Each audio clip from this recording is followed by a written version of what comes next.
오늘 또 이 수요예배 때 우리가 함께 나눌 하나님 말씀은 요한복음 21장 1절에서부터 6절까지 기록되어 있는 본문의 말씀입니다.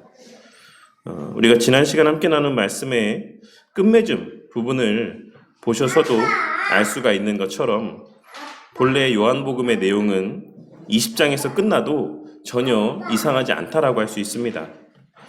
하지만 그럼에도 불구하고 요한 사도는 21장에 기록된 말씀을 덧붙여서 또 기록을 하고 있는데, 이에 대해서 일부에서는 21장에 기록된 내용들은 요한 사도가 기록한 아니다 라고 이야기를 하는 학자들도 있습니다. 하지만 우리는 21장에 기록된 여러 문체들이나 또한 사용된 표현들이나 여러 가지 특징들을 통하여서 21장의 말씀도 요한 사도가 기록한 내용이라는 사실을 충분히 확인할 수가 있습니다. 그렇다면 요한 사도는 20장에서 끝마쳐도 전혀 아무런 문제가 없는, 이상할 것이 없는 이 요한복음의 말씀을 왜 20장까지 덧붙여 기록한 것이라고 할 수 있겠습니까? 그것은 이후에 우리가 함께 살펴볼 내용을 통해 알 수가 있는 것처럼 23절에 기록된 말씀에서와 같은 당시에 사람들이 갖고 있었던 요한 사도에 대한 오해를 해소해주기 위한 목적에서 이 21장의 말씀을 기록한 것이기도 하고, 또한 그뿐만 아니라 주의 몸된 교회가 세워져 감에 있어 주도적인 역할을 감당했던 베드로 사도의 예수님을 3번씩이나 부인했던 그 사건으로 인해 실추된 베드로의 공을 다시 공고히 세우기 위함이라고 할 수가 있습니다. 왜냐하면 초대교회 때에는 박해로 인해서 신앙을 저버린 자들은 큰 죄인이라 여겼고, 또한 교회에서 다시 받을 수 없다라고 주장하는 이들이 있었으며, 또한 신앙을 저버린 지도자에게 받은 세례도 무효하다라고 주장하는 교회 지도자들이 있었기 때문입니다. 그렇기에 점차 교회 안에 그러한 분위기들이 무르익어 가고 있었던 시대 가운데서 요한 사도는 예수님을 3번씩이나 부인했던 베드로의 권위를 예수님께서 친히 다시 세워주셨다.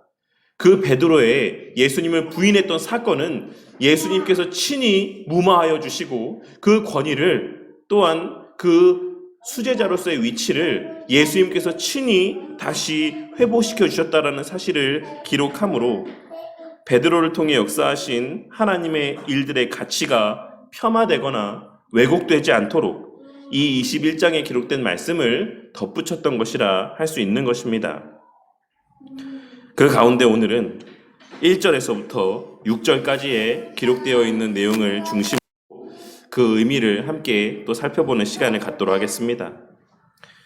오늘 말씀을 시작하고 있는 그 후에 라고 하는 표현은 요한 사도가 즐겨 사용하는 표현, 우리는 이를 통하여서도 21장에 기록된 말씀이 요한 사도가 직접 기록한 내용이라고 하는 사실을 확인할 수가 있습니다. 그리고 이 그 후에라고 하는 표현은 이 이후에 기록된 내용들이 앞선 내용들과는 조금 결이 다른 별개의 사건이라고 하는 사실을 나타내 보여주기 위한 의도에서 사용한 표현이라고 할 수 있습니다. 그런데 오늘 말씀에 등장하는 베드로와 제자들이 갈릴리로 돌아와서 물고기를 잡으러 간 행위는 사람들로부터 그동안 많은 오해를 받아왔던 행동들 가운데 하나라고 할 수 있습니다. 마치 앞서 도마의 말과 행동이 그를 의심 많은 도마라고 불려지게 만들었던 것처럼, 오늘 말씀에서의 제자들의 갈릴리, 즉 자신들의 고향으로 돌아와 물고기를 잡으러 간 모습도 그들의 그 신앙을 저버리고 다시 예전에 물고기를 잡던 어부의 삶으로 되돌아간 것이다라는 의미인 것처럼 오해가 되어지고, 그렇게 설교되어지는 경우가 많이 있는 것입니다. 하지만 오늘 말씀에서 제자들이 그 자신들의 고향이었던 갈릴리로 되돌아왔던 것은 그들이 신앙을 저버리고 예전의 삶의 모습으로 다시 돌아오게 되었기 때문이 아닌 예수님의 말씀 때문이라고 하는 사실을 우리는 기록된 말씀의 내용을 통해 발견하고 깨달을 수 있어야지만 될 것입니다. 오늘 말씀에서의 디베랴 호수는 우리가 잘 알고 있는 갈릴리 호수를 일컫는 다른 표현입니다. 왜냐하면 이 디베랴라고 하는 지명은 갈릴리 지역의 수도의 역할을 감당했던 중심이 되는 지역의 지명이었기 때문입니다. 그리고 이를 통해 우리는 지금 제자들이 그들의 고향인 갈릴리로 다시 돌아와 있었다라고 하는 사실을 확인할 수가 있는 것입니다. 그렇다면 오늘 말씀에서 제자들은 왜 자신들의 고향인 갈릴리 지역으로 다시 돌아온 것이겠습니까? 그것은 앞서도 말씀드렸던 것처럼 마태복음 28장과 마가복음 7장에 기록된 말씀에서와 같이 예수님을 다시 만나기 위해 갈릴리로 가라는 예수님의 말씀, 예수님의 명령이 그들에게 먼저 있었기 때문입니다. 제자들은 예수님의 그와 같은 명령을 듣고 자신들의 고향인 갈릴리로 돌아와서 예수님을 다시 만나게 될 것을 기다리고 있었던 것입니다. 하지만 그렇다라고 하더라도 예수님을 기다리고 있었던 베드로와 제자들이 물고기를 잡기 위해 배에 올랐다라고 하는 사실은 제자들의 마음 한켠에 아직 앞으로의 날들에 대한 분명한 확신이 없었다라는 것을 말해준다라고도 할 수가 있습니다. 그들은 일단 예수님의 말씀에 따라 갈릴리로 돌아와서 예수님을 다시 만나게 될 때를 기다리고 있긴 했지만 그들의 마음 한켠에는 앞으로 어떻게 먹고 살아야 될지 혹은 앞으로 자신들은 무엇을 해야 되는 것인지에 대한 분명한 확신이 자리하고 있지 않았던 것입니다. 그리하여 그들은 그들에게 가장 익숙한 일, 즉 물고기를 잡기 위해 배에 올랐던 것입니다. 오늘 말씀 3절에 기록된 배에 올랐으나 라고 번역된 표현에서의 이 배에 대하여서는 원문에서는 그 배라고 기록이 되어 있습니다. 그리고 이를 통해 우리는 이 배가 그냥 일반적인 배라기보다는 특별한 의미를 지니고 있는 배라고 하는 사실을 짐작해 볼 수 있습니다. 혹자는 이 배를 마가복음 4장에 기록된 배, 즉 예수님께서 배 위에서 말씀을 전하실 때 타셨던 배라고 이야기를 하는 사람들도 있지만 그보다는 제자들이 예전에 이곳에서 어부의 생활 가운데 있었을 때 그때 사용했던 배였다라고 보는 것이 전체 문맥의 내용에 더 합당한 해석이라고 생각을 합니다. 왜냐하면 오늘 말씀에서의 전체적인 내용이 제자들과 예수님의 처음 만났을 때의 상황과 너무나도 유사한 상황이기 때문입니다. 그러니 예수님께서는 의도적으로 처음 제자들을 만나고 부르셨을 때의 그 상황을 조성하시고 그들에게 처음 만났을 때에 부여하셨던 사명을 다시금 재차 부여하시기 위해 혹은 그때 부여하셨던 사명을 다시금 떠올리게 하시기 위해 이 갈릴리 지역에서 만나자라고 제자들에게 말씀하셨던 것이라고 할 수가 있는 것입니다. 그리고 그렇게 마음을 잡지 못하고 그렇게 뒤숭숭한 마음으로 고기를 잡기 위해 배에 올랐던 제자들은 처음 예수님을 만났던 그 날도 그랬던 것처럼 단 한 마리의 물고기도 잡지 못하였습니다. 그리고 바로 그때 예수님께서는 제자들을 찾아오셔서 그들을 향하여 오늘 기록된 말씀에서와 같이 얘들아 너희에게 고기가 있느냐? 라고 묻고 있으신 것입니다. 예수님께서는 밤새 단 한 마리의 물고기도 잡지 못했던 제자들을 향해 처음 제자들을 만났을 때와 같이 그들에게 다시 그물을 던지라고 말씀하셨습니다. 그리고 그 이후에 예수님의 말씀대로 그물을 던졌던 제자들은 처음에 그러하였던 것처럼 그들이 들 수 없을 만큼의 많은 물고기를 잡게 되었던 것입니다. 그렇다면 여기까지 언급된 당시에 이 사건이 담고 있는 오늘날 우리에게 주는 교훈은 무엇이라고 할 수 있겠습니까? 제자들은 아마도 오늘 말씀에서의 사건을 경험하며 처음 예수님을 만났을 당시를 떠올렸을 것입니다. 그리고 뿐만 아니라 그 이후 지금까지 예수님과 함께 지내며 지내왔던 그 모든 경험들, 예수님과 함께 생활하며 겪었던 일들, 그 모든 생활의 시간들이 그들의 머리 가운데 다시금 상기되어졌을 것이다라고 생각합니다. 처음 주님을 만났을 때부터 그 이후에 그 예수님과 함께 다니며 그들이 보고 듣고 경험했던 일들, 그리고 가장 최근에 그 예수님께서 죽으시고 부활하신 사건까지 그들의 머리 가운데 그 지난 날들이 주마등같이 스쳐 지나갔을 것이다라고 생각을 하는 것입니다. 그래, 내가 예전에 이렇게 물고기를 잡고 있을 때 그때 예수님은 처음 만났지. 그리고 그 이후에 예수님과 함께 다니며 참 많은 일들이 있었지. 아마 이러한 생각들이 그들의 머리 가운데 떠올려졌을 것이다라는 것입니다. 그리고 그 가운데 요한복음 15장에 기록된 포도나무와 가지의 비유의 말씀 또한 생각이 났을 것이다라고 생각합니다. 내 안에 거하라. 나도 너희 안에 거하리라. 가지가 포도나무에 붙어있지 아니하면 스스로 열매를 맺을 수 없음 같이 너희도 내 안에 있지 아니하면 그러하리라. 나는 포도나무요 너희는 가지라. 그가 내 안에 내가 그 안에 거하면 사람이 열매를 많이 맺나니 나를 떠나서는 너희가 아무것도 할 수 없음이라. 나를 떠나서는 너희가 아무것도 할 수 없음이라. 우리는 일반적으로 오늘 말씀에서의 사건 가운데 제자들이 예수님의 말씀대로 행하여서 많은 물고기를 잡게 되었다라고 하는 사실에만 주목을 하는 경우가 많이 있습니다. 하지만 사실 우리가 조금만 곰곰이 이 상황을 생각해 보면 능숙한 어부였던 제자들이 밤새 단 한 마리의 물고기도 잡지 못한다고 하는 사실 또한 일반적인 일은 아니다라고 하는 사실을 쉽게 떠올릴 수 있을 것입니다.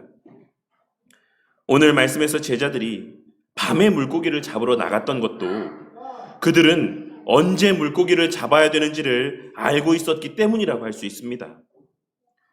갈릴리 호수에서의 낮 시간은 수면에 내리쬐는 햇빛으로 인해 수온이 올라가기 때문에 물고기들이 수면 아래 깊숙한 곳에 있어서 그물을 던져도 물고기를 잡기가 어렵습니다. 하지만 밤 시간에는 수면의 온도가 내려가서 물고기들이 수면 가까이에 올라오므로 그물을 던져 물고기를 잡았던 당시의 고기 잡는 방식대로 고기를 잡기에는 밤 시간대가 적합했던 것입니다. 그리고 그 사실을 잘 알고 있었던 제자들은 일부러 밤 시간에 수면의 온도가 내려간 그때에 물고기를 잡기 위해 배에 올랐던 것이라고 할 수 있는 것입니다. 하지만 그럼에도 불구하고 제자들은 단 한 마리의 물고기도 잡지 못하였습니다. 그리고 우리는 이 또한 제자들에게 특별한 깨달음을 주시기 위한 하나님의 특별한 섭리라고 하는 사실을 발견하고 깨달을 수 있어야지만 되는 것입니다. 그리고 그 특별한 깨달음이라고 하는 것은 앞서 언급했던 요한복음 15장에 기록된 포도나무와 가지에 관한 비유의 말씀의 가르침일 가능성이 가장 높다라고 할 수가 있는 것입니다. 너희가 나를 떠나서는 아무것도 할 수 없음이라. 심지어는 그들에게 익숙했던 고기를 잡는 일마저도 예수님을 떠나서는 그들이 아무 일도 할 수 없었다라고 하는 것. 그들의 마음 가운데 있는 그 번민으로 인하여서 우리는 이제 앞으로 무엇을 해야 되는가? 이제 나의 삶은 어떻게 되는 것인가? 라고 하는 번민 가운데 있었던 그 제자들을 향해 너희가 나를 떠나서는 아무것도 할 수 있는 것이 없다라고 하는 그 사실을 깨닫게 하시기 위해 오늘의 이러한 사건들을 경험케 하신 것이다라고 할 수 있는 것입니다. 우리 성도님들은 오늘 말씀을 통하여서 우리 또한 오늘 말씀에서의 제자들과 같이 그 삶에서의 분명한 목적도 없이 그저 그 삶을 자신에게 익숙한 일들을 반복하는 삶을 살고 있진 않은지 우리 스스로를 돌아볼 수 있어야지만 될 것입니다. 주님은 만났지만 그 주님의 말씀을 듣고 특별한 이적을 체험하기도 했지만 심지어 그 예수님의 부활까지도 목도하였지만 여전히 앞으로 나는 무엇을 하고 살아야 될지, 내 삶은 무엇을 위해 존재하고 있는 것인지 깨닫지 못하고 당시의 여러 복잡한 마음 가운데에 고기를 잡기 위해 배에 올랐던 제자들과 같이 우리 또한 예수님을 만나고 거듭났음에도 불구하고 나에게 맡겨진 사명이 무엇인지도 확신하지 못한 채 그저 먹고 살기 위해 하루하루 나에게 익숙한 일들만을 반복하며 그렇게 하루하루의 시간을 흘려보내고 있는 것은 아닌지 우리 각자의 삶을 돌아볼 수 있어야지만 된다는 것입니다. 우리는 이제 사람을 낚는 어부입니다. 우리는 이제 더 이상 먹고 살기 위한 물고기를 낚기 위해 사는 자들이 아니라는 것입니다. 우리의 이 땅에서의 존재 목적은 돈을 벌고 세상적인 목적을 성취하기 위함이 아니라 영혼을 살리고 영혼을 구하기 위함이라는 사실을 늘 명심하고 살아가는 저와 우리 모두가 되어야만 할 것입니다. 그리하여 우리 삶에서, 거듭난 우리의 삶에서, 예수님을 만난 우리의 삶에서 무엇이 더 우선하는 가치인지를 늘 되새기며 그 우선된 가치에 합당한 말과 행동 가운데 살아가는 저와 우리 모두가 되기를 바라겠습니다. 또한 둘째로 바로 그러한 삶 가운데에서만 우리 그리스도인들에게 참된 열매와 삶의 결과물들이 있다라고 하는 사실을 오늘 말씀을 통해 깨닫는 저와 우리 모두가 되기를 바라겠습니다. 하나님의 말씀을 떠난 열심과 수고 가운데에는 진정 우리에게 유익이 되는 그 어떤 열매도 있을 수 없습니다. 설령 우리가 세상의 방법대로, 세상 사람들이 돈을 많이 벌 수 있다라고 하는 그 방법대로 돈을 많이 벌게 된다라고 할지라도 실상 그렇게 우리의 손에 쥐어진 물질은 나의 신앙과 나의 참된 생명과는 아무런 상관이 없는 물질이라고 하는 사실을 깨닫고 명심함 가운데 살아가는 저와 우리 모두가 되기를 바라겠습니다. 오히려 그러한 방법으로 나의 손에 쥐어진 물질의 부요함이라고 하는 것은 오히려 하나님의 말씀과 하나님과의 그 관계를 더욱 멀어지게 만드는 우리에게 저주가 될 수 있다는 사실을 명심하고 살아가는 저와 우리 모두가 되기를 바란다는 것입니다. 오직 영혼을 구하기 위한 목적에서의 물질을 벌기 위한 수고와 열심만이 의미가 있고 가치가 있는 것이며 그러한 목적에서의 물질과 형통함의 모습들만이 우리의 영혼에 참된 유익이 되는 은혜다라고 하는 사실을 오늘 말씀을 통해 깨닫고 명심함 가운데 살아가는 저와 우리 모두가 되기를 바라겠습니다. 그리고 마지막 셋째로 그 무엇보다 우리의 주님 안에 거하는 삶만이 영혼을 살리는 참된 수단이 된다라는 사실을 깨닫고 명심하는 저와 우리 모두가 되기를 바라겠습니다. 오늘 말씀에서의 예수님의 말씀대로 그물을 던졌을 때 그 그물에 물고기가 많이 잡힌 것은 우리의 영혼을 살리는 우리에게 맡겨진 그 사명 또한 오직 하나님의 말씀대로 행함을 통하여서만 가능한 것이다라고 하는 사실을 깨닫게 하여 주시기 위한 하나님의 특별한 섭리라고 하는 사실을 우리는 발견하고 깨달을 수 있어야지만 될 것입니다. 물론 코로나 시대를 지나며 과거에 비하여는 조금 덜하여진 것 같긴 하지만 한국교회 안에는 지금까지도 여전히 어떻게 해서든 사람을 많이 모으기만 하면 된다라고 하는 생각 가운데 온갖 전도의 방법들이 유행하고 있습니다. 하지만 우리는 오늘 말씀을 통하여서 전도는 그저 단순히 사람 하나를 이 예배당 가운데 앉혀놓는 것이 아닌 궁극적으로 그 사람을 살리고 한 영혼을 살리는 일이라고 하는 사실을 깨닫고 그 한 사람을 위해, 그 한 영혼을 위해 진심으로 기도하며 전도하는 저와 우리 모두가 되기를 바라겠습니다. 그리고 무엇보다 그러한 사람들의 말이 아닌, 이렇게 하면 전도할 수 있다, 이렇게 하면 사람을 많이 모을 수 있다 라고 하는 사람들의 생각대로가 아닌 하나님의 말씀에 의지하여 말씀 안에서 전도해야지만 된다라고 하는 사실을 오늘 말씀을 통해 깨닫게 되는 은혜가 있기를 바라겠습니다. 다시 말해, 기도하며 말씀을 전하고 또한 말씀을 바르게 가르치는 전도를 해야지만 된다라는 것입니다. 그러할 때에만 거기에 참된 열매가 있습니다. 우리는 코로나를 겪으며 우리 주변에 문을 닫은 수많은 교회의 소식들을 듣고 있지 않습니까? 코로나를 겪으며 그 질병의 문제로 인하여서 수없이 많이 모이던 교회들이 단 한 사람도 남지 않은 그러한 교회로 전락하고 말았다라는 소식을 우리가 얼마나 많이 듣고 있습니까?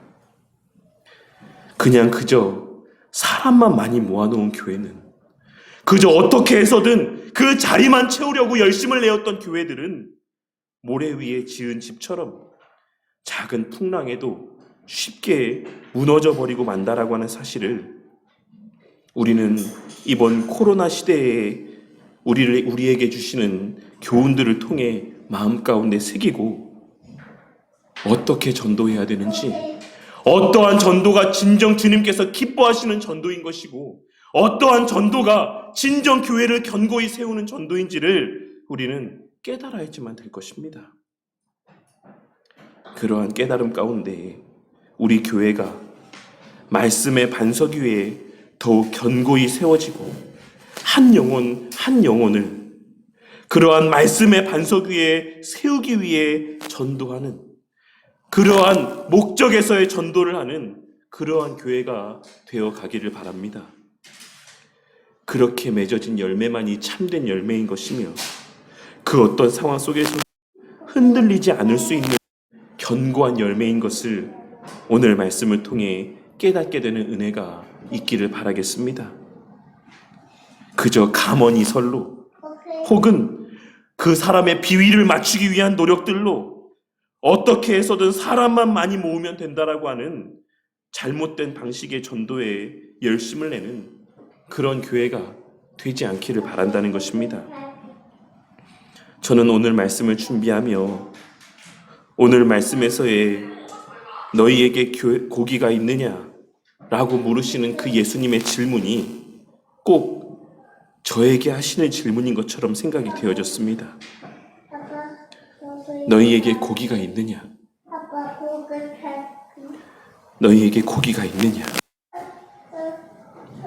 그리고 감사하게도 그 질문에 대하여 저의 대답은 네, 주님, 하나님의 은혜로